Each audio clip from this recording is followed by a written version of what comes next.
Hello everyone, today we talk about how to fix the app of Lightroom. We will go to settings, then we click on apps. After that we will search the app Lightroom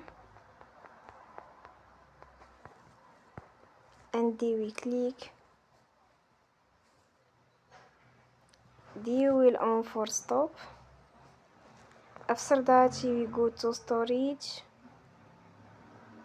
then we click on clear cache.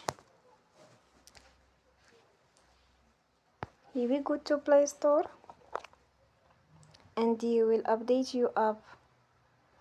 Don't forget to support us by like and subscribe.